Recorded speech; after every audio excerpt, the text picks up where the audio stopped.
এই সংসারে সবচেয়ে বড় পাপ কি হতে পারে? কেউ বলবেন অসত্য, কেউ বলবেন ছলনা, আবার কেউ বলবেন লালসা।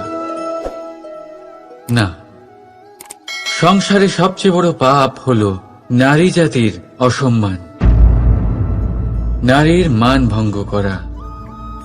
কারণ এই অপরাধ কেবল নারীর শরীরকেই নয়, বরং তার মন আর আত্মাকেও আহত করে থাকে। তাহলে এবার প্রশ্ন হলো, যে এই অপরাধ করেছে তাকে কি শাস্তি দেওয়া উচিত? কেউ বলবেন শারীরিক যন্ত্রণা, আর কেউ বলবেন মৃত্যুদণ্ড। কিন্তু এই অপরাধের শাস্তি নির্ধারণ করার আগে এটা জানার কি কোনো প্রয়োজন নেই যে অপরাধী আসলে কে? এখন আপনি বলবেন সহজ ব্যাপার, সেই পুরুষ যে নারীর মান ভঙ্গ করেছে। কিন্তু এ কি সম্পূর্ণ সত্যি?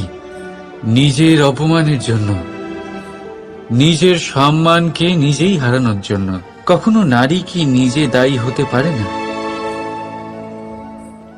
ভেবে দেখুন, সম্মানহানির থেকে বাঁচার জন্য সর্বপ্রথম সম্মানের সীমার উপর নজর দেওয়া প্রয়োজন।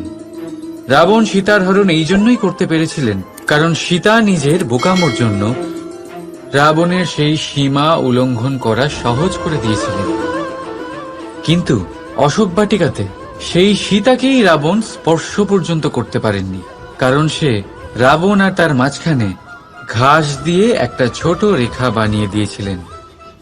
জীবনে না বলতে শিখুন। যদি কেউ আপনার সম্মানের সীমা পার করতে চেষ্টা করে তাহলে তাকে সেখানেই আটকাতে শিখুন। আপনার ওপরে ওঠা প্রথম হাত, প্রথম কটাক্ষ ওইখানেই আটকাতে শিখে নিন। তখন কোনো পুরুষের সাহস হবে না আপনাকে আবার অপমান করতে চেষ্টা করার, কারণ নারী জননী, পূজনীয়। তাই নিজেকে দুর্বল মনে করে আপনি অপরাধী হবেন না। রাধা রাধা।